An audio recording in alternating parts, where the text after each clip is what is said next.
Hello, welcome to Invictus Porsche. We've got this 911. It's the 991 Generation 2. Yes, they're twin turbocharged. They're 3 litres and no longer the 3.8 naturally aspirated. But as a matter of fact, I would say, having had quite a few of these in stock to a very large degree, I would say they are better.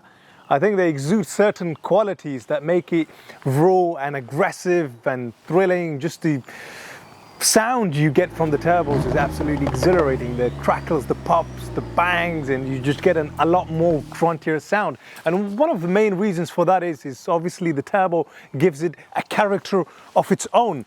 Then the 991 Generation 2, the Porsche 911s that basically you could buy one of these from around 2015 plate onwards, also had a couple of other subtle aesthetic changes. I mean, they went from smooth and refined and elegant lines to a lot more aggressive front lines that you see on the front bumper. Just this cut that you find there, just the slight lip, just the side skirt that you find here to the side. You of course are able to get them with a revised and newer set of design of alloys. So in this instance you've got the 20-inch Porsche 911 Sport Carrera alloys. Here to the back of it you find a much more GT3-like diffuser setup to it. The sports or the sports tailpipes bring both closer to what you'd normally find in the GT3 and the GT3 RSs. And that rear view here, you've got the rear LED lights that are sculpted and they just overall aesthetically have a much more aggressive look and feel to it. You've got these vents here on the side. The whole of that rear bumper has been completely redesigned and reworked. These grills are no longer horizontal, but as a matter of fact they're vertical. And overall, from every aspect, from every angle, aesthetically they've been revised, they've been improved, they've been bettered. And I think this is what you would normally expect from Porsche, generation on a generation, to make them better. But at the same time, this was quite a controversial change with Porsche going from a 3.8 litre naturally aspirated, because they've reached its pinnacle. They simply couldn't have made them any better other than to increase the cylinder liner capacity to 4 litres, but to actually start having turbocharged and gives you that extra bit of refinement from a torque, from a bhp point of view. And of course the PDK transmission is a lot more refined, smoother, and it matches the 3.8 litre twin turbocharged engine incredibly well. On the inside, I've quickly alluded to aesthetically the changes that this has. You've got the GT Sport steering wheel with the Chrono Sport Plus system, sports exhaust. It's got the Porsche active suspension management, the Sport Stamper controlled sports seats with the Porsche crest. They're 4-way electrically adjustable. This is of course the 4S variant, so a wider back end. You've got the Bose sound system, the Android and Apple CarPlay connectivity. And I think to make this any better than what you've just seen aesthetically, we need to actually get into the seat behind the steering wheel and drive it. Money no object. I'm normally asked what 911 would I have, and honestly the truth is a Porsche 911 991 Generation 2 Carrera 4S, and I'm happy to take whether it's a coupe or a convertible. So that should give you a little bit of an inside info on how highly I rate these. And the reasons are quite numerous. And one of the main reasons is, I think from a refinement and from a design point of view, just taking in all the 911s ever produced, from the first original 911 in 1963 to the Porsche 911, the 992s in 2019, I think the 991.2 hits the absolute sweet spot. And that's just because they've improved that original 911 shape to that nth degree so well. And I think they've optimized it, and they've just benefited by giving, well, the 991.2 has benefited by having practically the best of both worlds.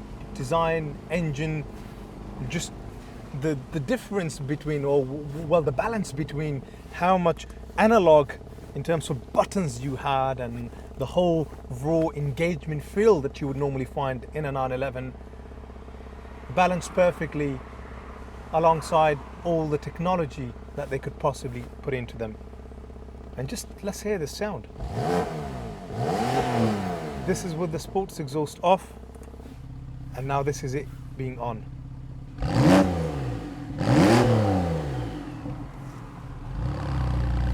We'll leave it on.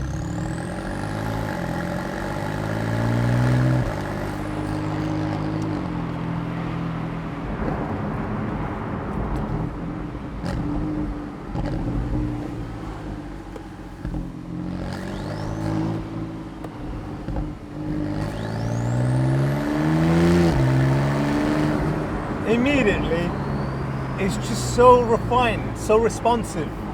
It does exactly what you would expect out of a 911. And to make it any better, we just need to put it in the sports mode. Listen.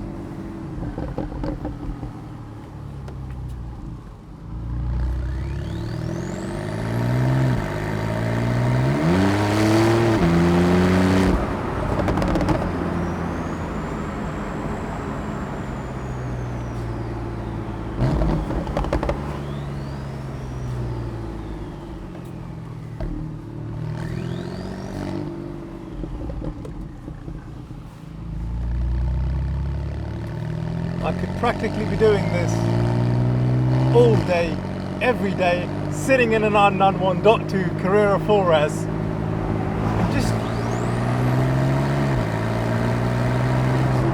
admiring the pure, raw engineering of how far Porsche have come across producing these 911s.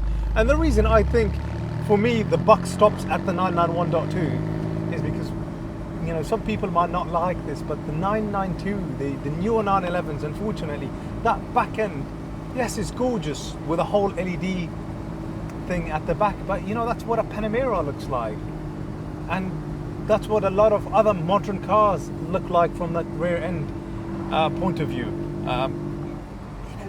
I'm not going to name some of the other brands, but also you no longer has that sharp, sleek roof that you normally find, that roof line that you normally find on the 991.2s. On the 992, it just comes down on the back, that roof line, like a hatchback. And there you go, I've said it. You know, some people might disagree completely with that sort of a hypothesis, but you know, it's my opinion. That's what I feel towards these cars, and this is my just experience of them, and it's what I think of them. We're in this right now, and this is what we've got.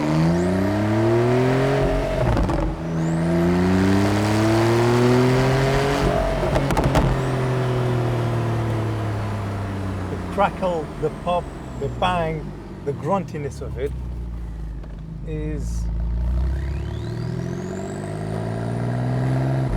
just incredible. Leaves me speechless.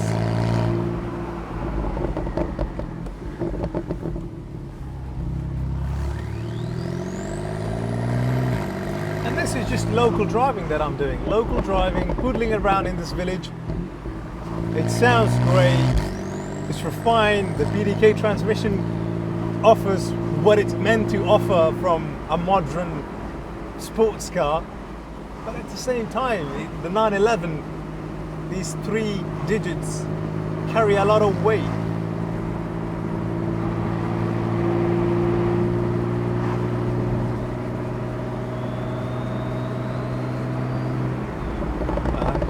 This is where I'll have my wind deflector up.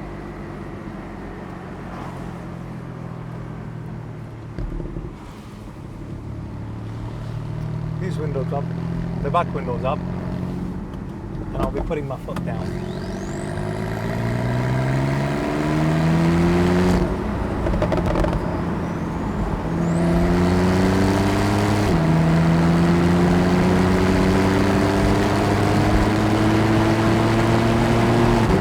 Boy oh boy, it goes.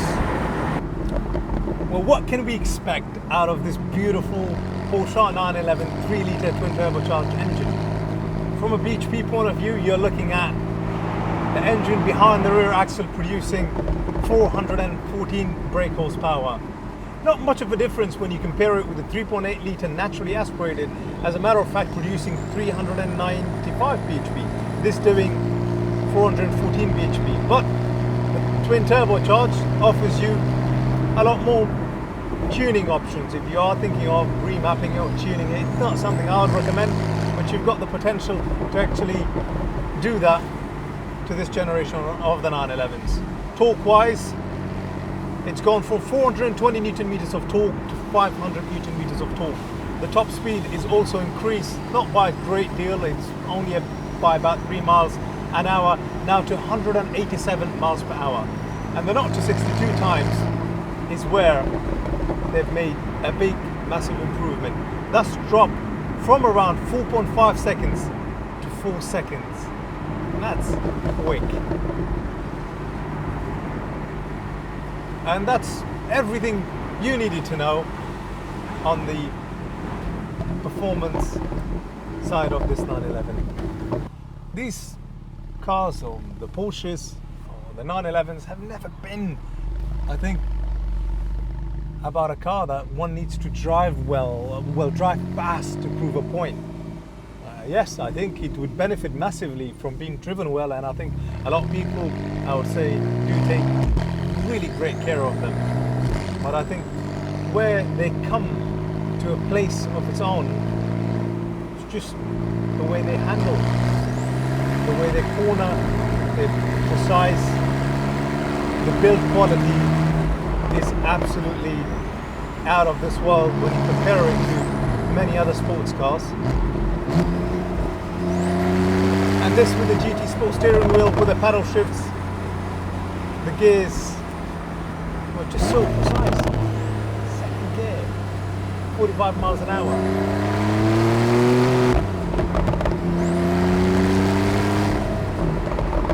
And if you wanted a bit more engagement, you can simply slide the gear selector to the left and you've got the minus and a plus. If you wanted to drop down a gear, slide it up.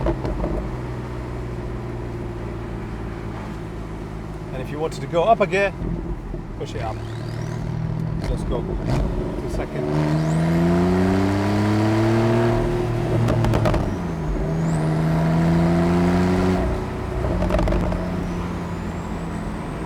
Here's a tunnel.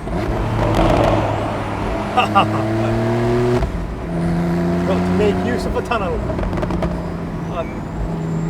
We're in the countryside roads, and the sports exhaust sound doesn't do this 911 justice, because the sound just disappears and kind of evaporates out there because there's no walls or buildings nearby that can echo the sound from it. But boy oh boy, once you drive this in and around a rather built up area, or in a city or in a town somewhere, it's brilliant. But it's also, I think, absolutely amazing it being in a soft top convertible, because you no longer have that extra insulate sound dampening aspects to it. So to a very large degree, I think the convertible definitely hits the absolute sweet spot of fun, sound, driver focused, and everything that one can throw into an 911. And of course, good weather in England, they'll want to be in this or in a coupe. You know the answer. Good weather, bring on a convertible.